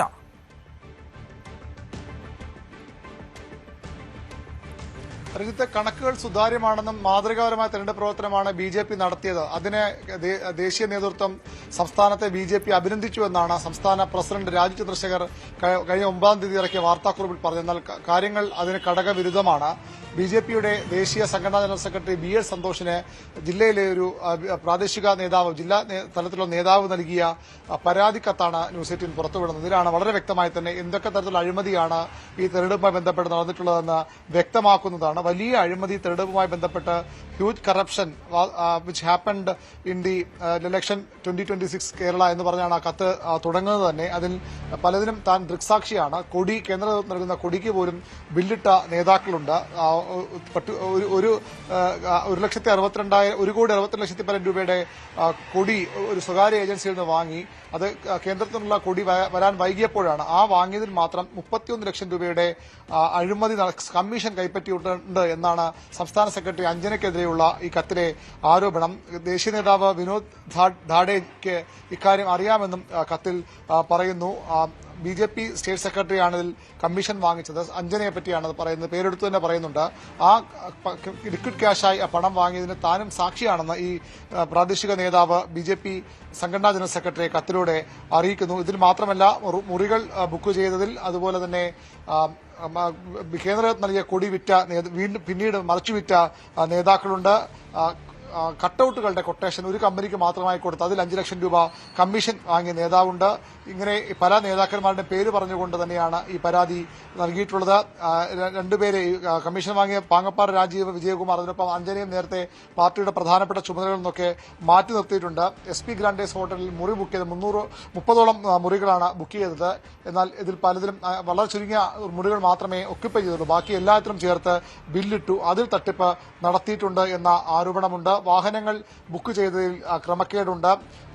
ഒരു ജനറൽ സെക്രട്ടറി, അത് അവിടെയാണ് സംസ്ഥാന ജനറൽ സെക്രട്ടറി സുരേഷിന്റെ പേരൊക്കെ എടുത്ത് പറയുന്നത്. K. സോമൻ എന്ന BJP സംസ്ഥാന വൈസ് പ്രസിഡന്റ് 2 ലക്ഷം രൂപ ഈ ഫ്ളാഗ് മറച്ചുവിറ്റു, കേന്ദ്ര നൽകിയ കൊടി മറച്ചുവിറ്റു എന്ന ആരോപണമുണ്ട്. മറ്റു നേതാവിനെതിരെ പറയുന്നത് 2 ലോണുകൾ 15 ലക്ഷം രൂപ വീതമുള്ള 2 ലോണുകൾ ബാധ്യതകൾ ട്രാവൻകൂർ സഹകരണ സംഘത്തിലെ ബാധ്യതകൾ തീർത്തത് ഇതിൽ നിന്ന് ലഭിച്ച കമ്മീഷൻ ഉപയോഗിച്ചാണ്. അങ്ങനെ എണ്ണിയാണ് ഓരോ തട്ടിപ്പും BJPയുടെ തെരഞ്ഞെടുപ്പ് ഫണ്ടുമായി ബന്ധപ്പെട്ട തട്ടിപ്പുകൾ കേന്ദ്ര നേതൃത്വത്തിന് പരാതിയെ ലഭിച്ചിട്ടുള്ളത്. ഈ പരാതി നിലനിൽക്കുകയാണ് സംസ്ഥാന അധ്യക്ഷൻ മികച്ച പ്രവർത്തനത്തിന്, സുതാര്യമായ പ്രവർത്തനത്തിന് കേന്ദ്ര നേതൃത്വത്തിന് സർട്ടിഫിക്കറ്റ്, ഗുഡ് സർട്ടിഫിക്കറ്റ് സംസ്ഥാന BJP ലഭിച്ചുവെന്ന വ്യാജ അവകാശവാദവുമായി രംഗത്ത് വന്നിരിക്കുന്നത്.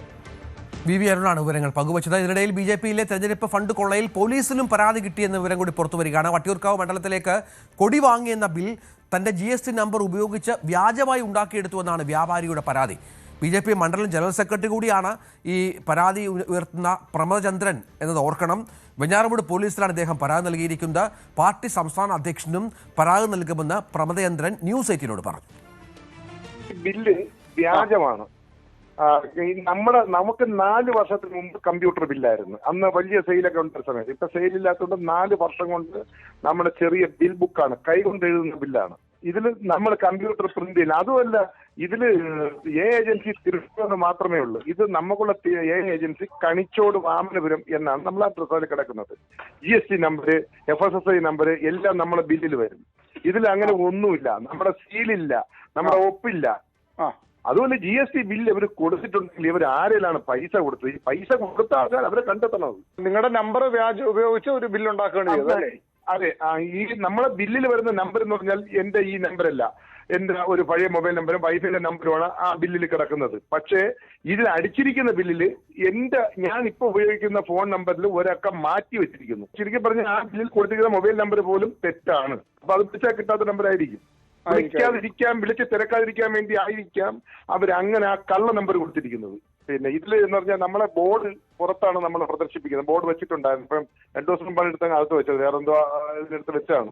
ഈ ബോർഡിൽ നമ്മൾ GST നമ്പർ ഉണ്ട്, FSSI നമ്പർ ഉണ്ട്, അതില് യഥാർത്ഥ ഫോൺ നമ്പറും അതിലുണ്ട്. ബില്ലിലുള്ള ഫോൺ നമ്പറും ആ ബോർഡിലുണ്ട്. ഇതിൽ കളിച്ചിട്ടുള്ള നമ്മളെ രാഷ്ട്രീയ ശത്രുക്കളുണ്ട്. അവര് ആരാണോ ഈ നമ്പർ ഒന്ന് ഫോട്ടോ എടുത്ത് അയച്ചു കൊടുക്കുകയോ അല്ലെങ്കിൽ പിന്നെ വന്ന് നോക്കിയെടുത്ത് എന്തോ ചെയ്തിട്ടുണ്ട്. എന്തായാലും അത് പോലീസിന് പരാതി കൊടുത്തു. 4:30 വെഞ്ഞാറമൂട് CIക്കാണ് പരാതി കൊടുത്തത്. അതിന്റെ റെസീപ്റ്റ് ഉണ്ട്. പിന്നെ എന്തായാലും പരാതി അന്വേഷിക്കണം. പാർട്ടിക്കും പരാതി കൊടുക്കുന്നുണ്ടോ? പാർട്ടി പരാതി കൊടുക്കുന്നു. ഞാനത് രാജീവ് ചന്ദ്രശേഖർജി സ്ഥലത്തില്ല എന്ന് പറയുന്നു. എന്തായാലും നാളെ ഇതിന്റെ ഉത്തരവാദിത്തപ്പെട്ട ആൾക്കാർക്ക് നാളെ തന്നെ പരാതി കൊടുക്കുന്നുണ്ട്.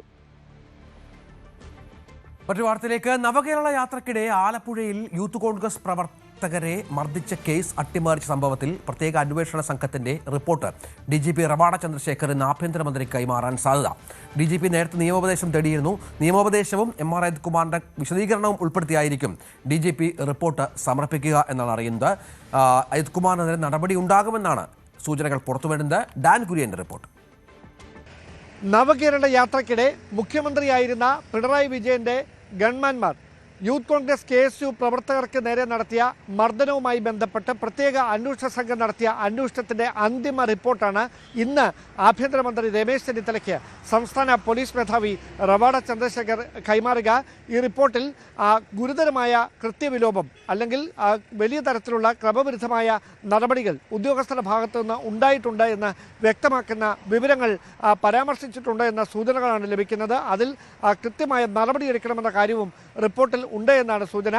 ഷൗക്കത്ത് അലിയുടെ നേതൃത്വത്തിലുള്ള പ്രത്യേക സംഘമായിരുന്നു ഇതുമായി ബന്ധപ്പെട്ട അന്വേഷണം നടത്തിയത്. ഈ അന്വേഷണത്തിൽ 5 പേരെ സർവീസിൽ നിന്ന് സസ്പെൻഡ് ചെയ്തുകൊണ്ട് അവരുടെ മൊഴിയെടുക്കുന്നതടക്കമുള്ള നടപടിക്രമങ്ങൾ പൂർത്തിയാക്കിയിരുന്നു. അതിനുശേഷമാണ് ഇതിൽ ഈ അന്വേഷണ റിപ്പോർട്ടിൽ തിരുത്തൽ വരുത്താൻ ക്രമസമാധാന ചുമതലയുള്ള ADGP ആയിരുന്ന MR അജിത്കുമാറിന്റെ ഭാഗത്തുനിന്ന് ബോധപൂർവമായ സമ്മർദ്ദമുണ്ടായി എന്ന വിവരങ്ങൾ കൂടി പുറത്തു വരുന്നത്. അത്തരത്തിൽ ആദ്യം അന്വേഷണം നടത്തിയ സംഘം അതുമായി ബന്ധപ്പെട്ട ചില മൊഴികൾ SITക്ക് നൽകിയിരുന്നു. ആ പശ്ചാത്തലത്തിൽ MR അജിത്കുമാറിന്റെ മൊഴിയും ഈ കേസുമായി ബന്ധപ്പെട്ട് SIT രേഖപ്പെടുത്തിയിട്ടുണ്ട്. അതോടൊപ്പം കഴിഞ്ഞ ദിവസം ഇതിൽ നിയമോപദേശം തേടുന്ന തരത്തിലേക്ക് കൂടി സംസ്ഥാന പോലീസ് മേധാവി കടക്കുന്ന ഒരു സാഹചര്യമുണ്ടായിരുന്നു. ഇതുമായി ബന്ധപ്പെട്ട് ലഭിച്ചിരിക്കുന്ന നിയമോപദേശത്തിന്റെ കൂടി അടിസ്ഥാനത്തിൽ MR അജിത്കുമാറിന്റെ വിശദീകരണം കൂടി ഉൾപ്പെടുത്തിക്കൊണ്ടാണ് ഈ അന്തിമ റിപ്പോർട്ട് സംസ്ഥാന പോലീസ് മേധാവി ആഭ്യന്തരമന്ത്രിക്ക് കൈമാറുക. ഇനി സർക്കാരിന്റെ ഭാഗത്തുനിന്ന് ഏത് തരത്തിലുള്ള തുടർ നീക്കങ്ങളാകും വിഷയത്തിൽ ഉണ്ടാകുക എന്നതാണ് ശ്രദ്ധേയം. KSRTCയിൽ സ്ത്രീകൾക്ക് നടപ്പിലാക്കിയ സൗജന്യ യാത്രാ പദ്ധതി സ്വകാര്യ ബസ് മേഖലയ്ക്കുണ്ടാക്കിയ പ്രശ്നങ്ങൾ ചർച്ച ചെയ്യുന്നതിന് സ്വകാര്യ ബസ് ഉടമകളുമായി സർക്കാർ ഇന്ന് ചർച്ച നടത്തും. വരുമാന നഷ്ടമുണ്ടാകുന്നുവെന്ന് ചൂണ്ടിക്കാട്ടി ശക്തമായ പ്രതിഷേധമാണ് സ്വകാര്യ ബസ് ഉടമകൾ ഉയർത്തുന്നത്. സംസ്ഥാനത്ത് ഇറച്ചിക്കോഴി വില റെക്കോർഡിലേക്ക്. കിലോയ്ക്ക് നിലവിൽ 186 രൂപയാണ് തിരുവനന്തപുരത്തെ വില. ഓണമെത്തുന്നതോടെ കിലോയ്ക്ക് വില 200 കടക്കുമെന്നാണ് വ്യാപാരികൾ പറയുന്നത്. തീറ്റയുടെ വില വർദ്ധിച്ചു, ബീഫ് വില കൂടി, ട്രോളിംഗ് നിരോധനം എന്നിങ്ങനെ നിരവധി കാരണങ്ങളാണ് ഈ വില വർധനവുമായി ബന്ധപ്പെട്ട് വ്യാപാരികൾ പറയുന്നത്. സംസ്ഥാനത്ത് ഇറച്ചിക്കോഴിയുടെ വില ക്രമാതീതമായി കുതിച്ചുയരുകയാണ്. എന്താണ് കാരണമെന്ന് ആളുകൾക്കൊക്കെ സംശയമുണ്ട്. ചിക്കന്റെ വില ഉയർന്നതോടെ ഹോട്ടലുകളിലെ ചിക്കൻ വിഭവങ്ങളുടെ വിലയും അങ്ങനെ തന്നെ ഉയരുന്ന ഒരു സാഹചര്യമാണ് ഉണ്ടായിരിക്കുന്നത്. ഞാനിപ്പോൾ ഉള്ളത് തിരുവനന്തപുരം കഴക്കൂട്ടത്തുള്ള ആലിഫ് പൗൾട്രി ഫാമിലാണ്. ഈ ഫാമിന്റെ ഉടമകൾ എന്നോടൊപ്പം ചേരുന്നു. എന്താണ് ഈ ചിക്കന്റെ വിലയിൽ ഇങ്ങനെ ഒരു വലിയ വ്യതിയാനം ഉണ്ടായതെന്ന് അവരോട് തന്നെ ചോദിക്കാം. പേരെന്താണ്? എന്റെ പേര് അനാമുദ്ദീൻ. ഇത് എത്ര വർഷമായി നമ്മുടെ ഈ സ്ഥാപനം? ഒരു 25 വർഷത്തോളം ഉണ്ട്. എന്റെ വൈഫിന്റെ പേരിലാണ് സ്ഥാപനം ഉള്ളത്. അപ്പോൾ 10-25 വർഷം കൊണ്ട് നടത്തുകയാണ്. ഈ പെട്ടെന്നാണ് ഇങ്ങനെ ഒരു വില വർധന ഉണ്ടാകുന്നത്. എന്താണ് ഇതിന് ഈ ഇങ്ങനെ ഇറച്ചിക്കോഴിയുടെ വില കൂടാനുണ്ടായ കാരണം? സാധാരണഗതിയിൽ ഇങ്ങനെ ഒരു കയറ്റം ഇറക്കം ഉള്ളതാണ്. പക്ഷെ ഇത്രയും അതിരൂക്ഷമായിട്ടുള്ള ഒരു കയറ്റം എന്ന് ഉള്ളത് അടുത്ത കാലത്താണ്. ഒന്ന് ചിലപ്പോൾ ബീഫിന്റെ ഷോർട്ടേജ് ആയിരിക്കാം, ബീഫിന്റെ പ്രോബ്ലംസ് ഇവിടെ നടക്കുന്നുണ്ട്, അതൊരു കാരണമായിരിക്കാം. പിന്നെ ഇതെല്ലാം കോർപ്പറേറ്റുകളുടെ കയ്യിലാണ്. കോർപ്പറേറ്റുകളുടെ കയ്യിലായി കഴിയുമ്പോഴത്തേക്ക് അവർ തീരുമാനിക്കും, അതിനനുസരിച്ച് മറ്റുള്ളവർ അനുസരിക്കുക, അതുമായിരിക്കാം. ഇനി ബാക്കിയുള്ള ഡീപ്പായിട്ടുള്ള കാരണങ്ങളൊന്നും എനിക്ക് പിടുത്തമല്ല. ഈ തീറ്റ അല്ലെങ്കിൽ ഈ ഇതിന് കൊടുക്കുന്ന ഈ തീറ്റയുടെ വിലയിൽ കാരണങ്ങളുണ്ടാവാം. കാരണം എന്ന് പറഞ്ഞു കഴിഞ്ഞാൽ പെട്രോൾ ഡീസലിന്റെ വില കൂടിയിട്ടുണ്ട്. അപ്പൊ അതിലൂടെ അസംസ്കൃത വസ്തുക്കൾക്ക് എല്ലാത്തിനും വില കൂടിയിട്ടുണ്ട്. അപ്പൊ ഈ വില കൂടുതൽ കർഷകരെ ബാധിക്കും. കാരണം അവർക്ക് തീറ്റ വരുന്നത് മുറ്റാണ്. പിന്നെ അതുപോലെ ഇത് ബൾക്കായിട്ട് പലരുടെ കയ്യിലായി.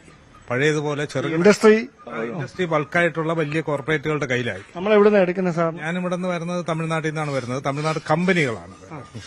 ഞാനൊരു സെൽവഗണപതി എന്ന് പറഞ്ഞൊരു കമ്പനിയിൽ നിന്നാണ് എടുക്കുന്നത്. അപ്പോ കമ്പനികളുടെ കയ്യിലാണ് ഇപ്പോഴും. അവർ തന്നെയാണ് അവർ വില നിശ്ചയിക്കുകയാണ്. അവർ തീരുമാനിക്കും, നമ്മളനുസരിക്കും, പബ്ലിക് അനുഭവിക്കുക. അതാണ് ഇതിന്റെ സിസ്റ്റം. കാരണം ചെറുകിട ഞങ്ങൾ കച്ചവടക്കാരാണ്, ഞങ്ങൾ ഇവിടെ റീറ്റെയിൽ കച്ചവടക്കാരാണ്. അപ്പോൾ റീറ്റെയിൽ കച്ചവടക്കാരായ ഞങ്ങൾക്ക് അവർ വില തീരുമാനിച്ച് നമുക്ക് തരും. നമ്മളതിനെ ജനങ്ങളിലേക്ക് പബ്ലിക്കിലേക്ക് വിടുമ്പോഴത്തേക്ക് നമുക്ക് കിട്ടുന്നതിനനുസരിച്ച് ചെറിയൊരു മാർജിൻ ഇട്ട് നമ്മൾ കച്ചവടം ചെയ്യും. അപ്പം മാർജിൻ ഈ വില കൂടുന്നതിനനുസരിച്ച് നമ്മുടെ സെയിലിനെ ബാധിക്കും. കാരണം ഒരാളുടെ കയ്യിൽ ഒരു 200 രൂപയ്ക്ക് സാധനം വാങ്ങണമെന്നുണ്ടെങ്കിൽ അയാൾ 200 രൂപയ്ക്ക് സാധനം വാങ്ങിക്കത്തുള്ളൂ. വില കൂടിയാലും വില കുറഞ്ഞാലും 200 രൂപയ്ക്ക്.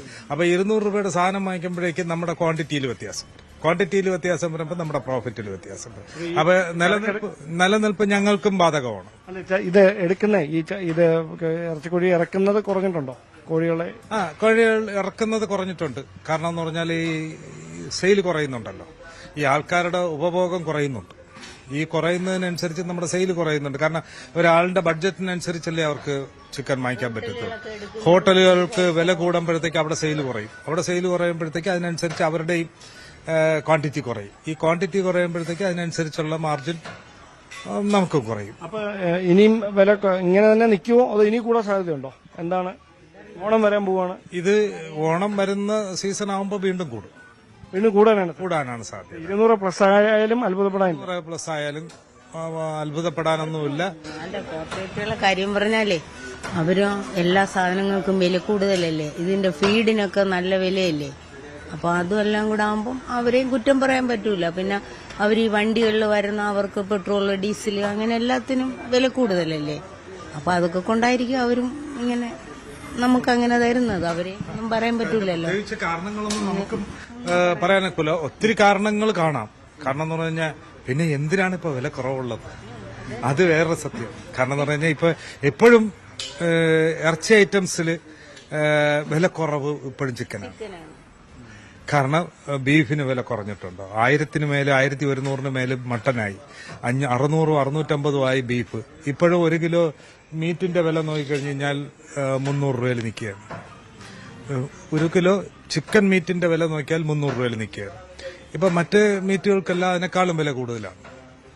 അതും ഒരു കാരണമാവാം ഇത് വില കൂടാൻ.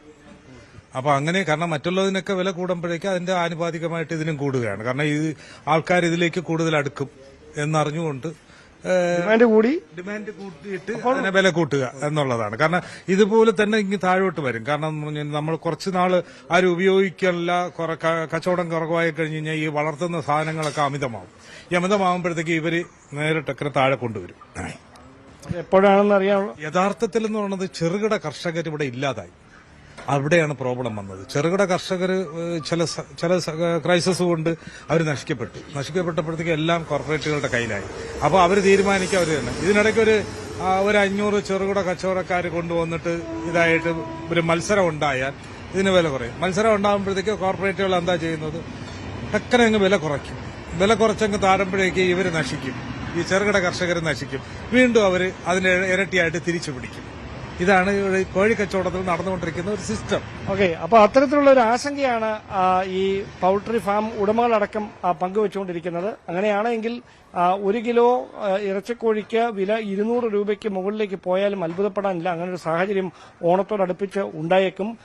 കോഴിക്ക് വില കൂടിയാൽ ഉണ്ടാകുന്ന പ്രശ്നം ഹോട്ടൽ ഭക്ഷണങ്ങളുടെ വിലയും അങ്ങനെ തന്നെ ചിക്കൻ ഉപയോഗിച്ചുള്ള വിഭവങ്ങളുടെ വിലയും കൂടുന്ന ഒരു സാഹചര്യമാണ് ഉണ്ടാകുക. എന്തായാലും ഈ ചിക്കന്റെ ഉപഭോഗത്തിൽ അത്ര കുറവില്ല. കാരണം മലയാളികൾക്ക് നോൺ വെജ് വിഭവങ്ങൾ ഏറ്റവും പ്രിയമുള്ള ഒന്നാണ് ബീഫും ചിക്കനും. അതിൽ ബീഫ് കിട്ടാനില്ല. ചിക്കന്റെ വിലയും അങ്ങനെ തന്നെ കൂടുന്ന ഒരു സാഹചര്യമാണ് ഇപ്പോൾ ഉണ്ടായിരിക്കുന്നത്. ക്യാമറമാൻ സന്തോഷ് കുമാറിനൊപ്പം ഡാൻ കുര്യൻ, ന്യൂസ് 18. 2 കളിക്കരികെ കിരീടം. In association with Methar Eagle FC Kerala.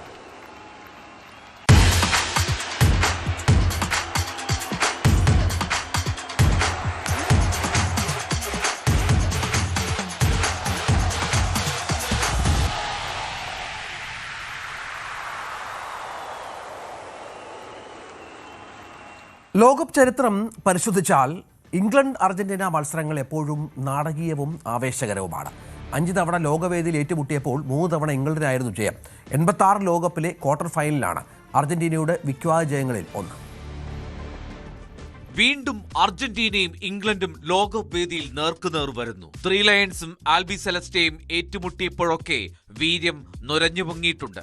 വലിയ ചർച്ചയിലേക്കൊന്നും പോകാതെ അവസാനിച്ചത് 1962 ലോകകപ്പിലെ ഗ്രൂപ്പ് ഘട്ടത്തിലെ മത്സരം മാത്രം. അന്ന് 3-1 ജയിച്ചു കയറിയ ഇംഗ്ലണ്ട്. 1966 യഥാർത്ഥ വൈരം തുടങ്ങുന്നത്. ലോകകപ്പിലെ ക്വാർട്ടർ ഫൈനൽ റഫറിയോട് തർക്കിച്ചതിന് അർജന്റീന ക്യാപ്റ്റൻ അന്റോണിയോ റാറ്റിൻ ചരിത്രത്തിലാദ്യമായി ചുവപ്പ് കാർഡ് കണ്ടു. കളം വിടാൻ റാറ്റിൻ കൂട്ടാക്കാതിരുന്നതോടെ നാടകീയ രംഗങ്ങൾക്കാണ് ആ വേദി സാക്ഷ്യം വഹിച്ചത്.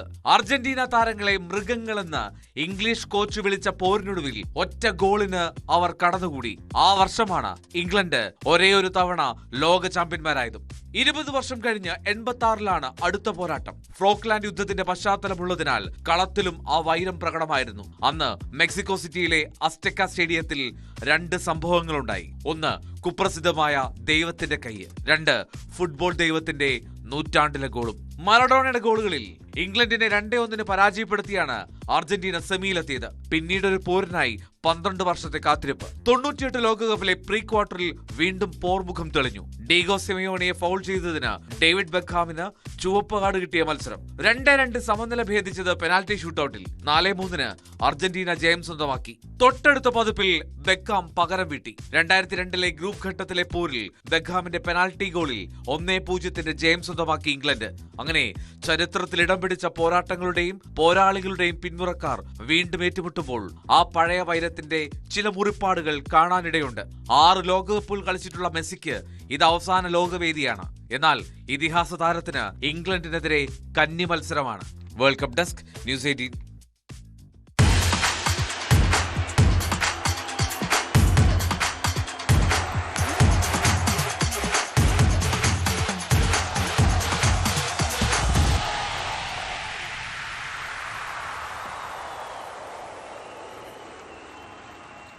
ഫുട്ഗോളം in association with Methar Eagle FC Kerala.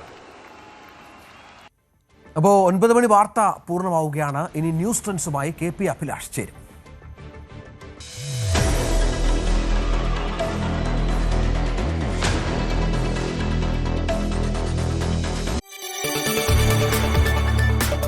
കൂടുതൽ വാർത്തകൾക്ക് news 18 Keralam YouTube channel subscribe ചെയ്യുക.